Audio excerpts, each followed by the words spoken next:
Hello dear CMA intermediate students. So yes guys, मुझे पता है आप बहुत ज़्यादा वरीड हो, बहुत ज़्यादा टेंस्ड हो। एग्जाम्स आर अप्रोचिंग, मतलब ऑलमोस्ट अब एग्जाम्स आ ही गए हैं सर पर।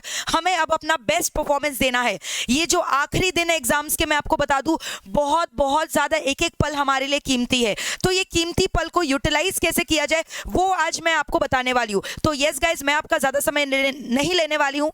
फटाफट ये जो वीडियो है इसको लाइक बटन हिट कर दो और प्लीज ये वीडियो को अपने दोस्तों के संग शेयर करना, so that they can also get benefited from this particular routine. तो मैं लेकर आई हूँ आपके लिए last 20 days master strategy for cracking your CMA intermediate exams. So yes guys, your exams is knocking at the door. जनवरी में हमारा एग्जाम्स आ ही गया है। अब आप यहाँ से अगर ये मेरा वीडियो देख रहे होगे तो लगभग 20 से 22 दिन 23 दिन आपके एग्जाम्स के लिए बचे हैं, जो कि एकदम ही ऑलमोस्ट एग्जाम सर पे है। तो मैंने आपके लिए आखिरी 20 दिन में कैसे पढ़ाई करना है एक बहुत ही मास्टर स्ट्रेटेजी, एक मास्टर रूटीन बनाया है। Please guys focus on this routine. तो देखो ऐसा है कि जब से आप मेरा रूटीन देखोगे, आज ही आपने रूटीन देखा तो ऐसे आपको स्टार्ट करना है।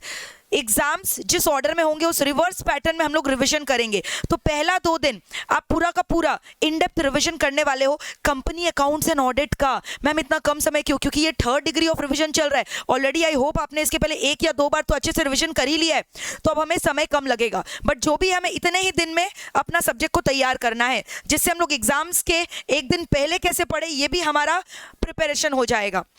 तो 2 दिन में जितना कंपनी अकाउंट्स ऑडिट हो सके अलार्म लगाकर पूरा का पूरा जो है कंपनी अकाउंट्स ऑडिट को रिवाइज कर डालिए। फिर उसके बाद नेक्स्ट 3 डेज आपको पिकअप करना है इनडायरेक्ट टैक्स का कुछ चैप्टर्स एंड डायरेक्ट टैक्स का 1-2 chapter. Major focus 80% indirect tax पे होना चाहिए और डायरेक्ट टैक्स का 10 to 20%, क्योंकि डायरेक्ट टैक्स का सिलेबस वास्ट है।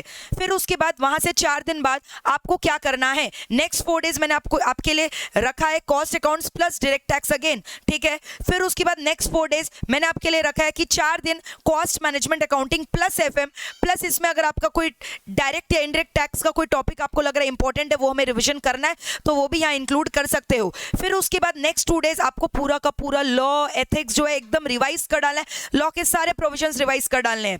फिर नेक्स्ट 2 डेज ओएम, जैसा कि आपको पता है ओएम का सिलेबस थोड़ा छोटा है तो इसलिए मैंने रख दिया ओएम एंड एसएम कोशिश करना कि हाफ डे में आप कंप्लीट कर लो, ठीक है। फिर जो रिमेनिंग डेज है, remaining days full focus on your first paper, ठीक है। फर्स्ट पेपर जो आपका होने वाला है जो कि है फाइनेंशियल अकाउंटिंग, उस पे पूरा का पूरा आपको फोकस रखना है, पूरा प्रैक्टिस करना है, ठीक है। Practice in the sense you have to keep on revising the concepts and important master sums जो आपने एग्जाम्स के पहले करने के लिए मार्क कर रखा होगा अभी तक, ठीक है। तो मैं आपको ये नहीं एडवाइस दूंगी कि आप एक सम हाथ से बनाकर देखो, हाँ, लेकिन थोड़े बहुत जो कोई मास्टर सम के एडजस्टमेंट है वो एक बार हाथ से लिखकर जरूर कर लेना, क्योंकि एग्जाम्स में फिर लिखने का कॉन्फिडेंस नहीं आता है, ठीक है। So this is how you have to prepare all your 8 subjects during this time span of 20 days. तो ऑन एन एवरेज अगर मैं बात करूं, हर एक सब्जेक्ट को आप लगभग 3 दिन दोगे, 2 से 3 दिन दोगे, ठीक है। इसके अलावा मैं आपके लिए कुछ टिप्स लेकर आई हूं कि आपको हर एक सब्जेक्ट का मैराथन अभी तक कर लिया होना चाहिए। अगर नहीं किया है तो आप मैराथन करने के बाद रिवीजन करो हर एक सब्जेक्ट का। जैसे मैंने बोला, आप देखोगे काफी हद तक आपका रिवीजन टाइम सेव हो गया है। These marathon are really a game changer for you guys, ठीक है। इसके अलावा आपको हर एक सब्जेक्ट के एमटीपी और बिट क्वेश्चंस तो सॉल्व करना ही है। मुझे जितना पता है कि आप एमईपीएल के संग जो है बिट क्वेश्चंस वाला सेशन कर रहे हो डेली, और आपने कर भी लिया होगा सॉल्व। इसके अलावा इंस्टीट्यूट का जो लेटेस्ट एमटीपी रिलीज किया गया है वो भी हमें सॉल्व करना है, जो एमईपीएल के फैकल्टीज आपके संग मिलकर करेंगे, चिंता नहीं करना है। और सबसे important point guys, we do not have to panic, do not panic, ठीक है। आप अपने आप को बिजी रखो सिर्फ पढ़ाई करने में। जितना आप ब्रेक लोगे और सोचोगे कि हम पुराना चीज भूल जा रहे हैं, उतना आप नर्वस होगे और फियर आने लगेगा। तो in order to avoid exams fear, keep yourself engage. Do not worrying about the past कि हमने जो पास्ट में पढ़ा है हम लोग भूल गए, neither worrying about the future कि फ्यूचर में एग्जाम्स पेपर डिफिकल्ट आएगा कि इजी आएगा। आपका ना फ्यूचर पे कंट्रोल है ना पास्ट पे कंट्रोल है। आप कंट्रोल कर सकते हो अपने प्रेजेंट को, तो उसमें अपना 100% बेस्ट दो, ठीक है। तो रादर देन वरिंग कि क्या हुआ है क्या होगा, आप फोकस करो अभी क्या कर सकते हो। प्रोडक्टिविटी, एफिशिएंसी दोनों आपका हाईएस्ट लेवल पे होना चाहिए। पॉजिटिव रहना बहुत ज्यादा जरूरी है। एक बार भी ना मन में नेगेटिव थॉट लाना ही नहीं है कि मैं फेल हो जाऊंगा। Just keep on saying I am going to pass my CMA intermediate exam. I will pass. I will pass. Chat box में लिख भी देना, comment section में लिख भी देना, I will pass in this attempt. I will pass in this attempt. ठीक है. Time management is very essential in exam. जब आप पेपर लिख रहे होगे, जैसा कि आपको पता है कि इस बार जो पैटर्न है वो ऑफलाइन हो गया है, तो आपको सब आंसर्स लिख कर आने होंगे, तो टाइम मैनेजमेंट आपको बहुत ध्यान से करना है. एक कोई भी क्वेश्चन पे जो है आप जबरदस्ती का ज्यादातर टाइम वेस्ट मत करना. अगर आपको लग रहा है कोई क्वेश्चन हमें हम अटक रहे नहीं आ रहा है, तो उसको सिंपली स्किप करके दूसरे क्वेश्चन में चल जाना. एंड ऑलवेज इंश्योर कि you are starting a new question from a fresh page.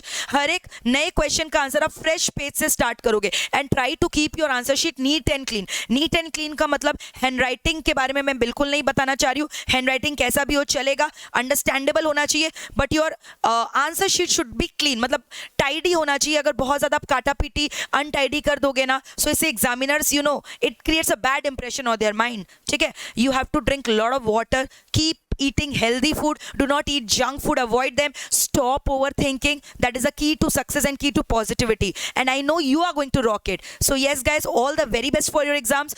जैसा जैसा हमें आपको बताया, प्लीज वैसे फोकस करके पढ़ाई करो. आप देखोगे आराम से आपका जो इंटरमीडिएट लेवल क्लियर हो जाएगा और हंसते हंसते हम लोग वेलकम करेंगे आपको फाइनल लेवल में. सो yes guys, this was the last 20 days master plan. MEPL last तक आपके संग जुड़ा रहेगा. एग्जाम्स के एक दिन पहले भी जो हम लोग आपसे मिलेंगे, आपको बूस्ट अप करने के लिए, चार्ज अप करने के लिए. इसके अलावा मैं आपको बस यही रिक्वेस्ट करूंगी, ये जितना हो सके वीडियो को शेयर करो, वायरल कर दो, ताकि जितने भी CMA फ्रेटर्निटी के इंटरमीडिएट के बच्चे हैं वो इस वीडियो से फायदा उठा सके. एंड यस गाइज, ऑल्सो अपना प्रीशियस कॉमेंट देना कॉमेंट सेक्शन में, ये बोलकर कि I will pass ma'am with full confidence. ठीक है. क्योंकि जितना पॉजिटिव बोलोगे उतना पॉजिटिविटी आप अट्रैक्ट करोगे. And please guys do subscribe our channel, नहीं तो नोटिफिकेशंस वगैरह आपको नहीं मिलेंगे. मैं नहीं चाहती हूँ आप कोई भी हमारे इंपॉर्टेंट सेशन को मिस कर दो. तो जितने भी हमारे चैनल्स हैं, MEPL classes, MEPL CMA exclusive channel, as well as Mohit Agarwal classes channel, guys do subscribe the channel and please do not forget to press the bell icon. ठीक है. Entire MEPL team is with you guys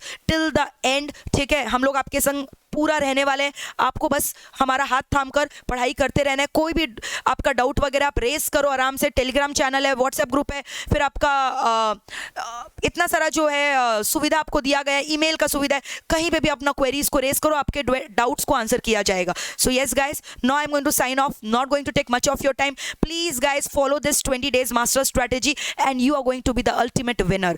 All the blessings are with you guys. Bye bye. Take care. Lots of love. Rock it. Bye.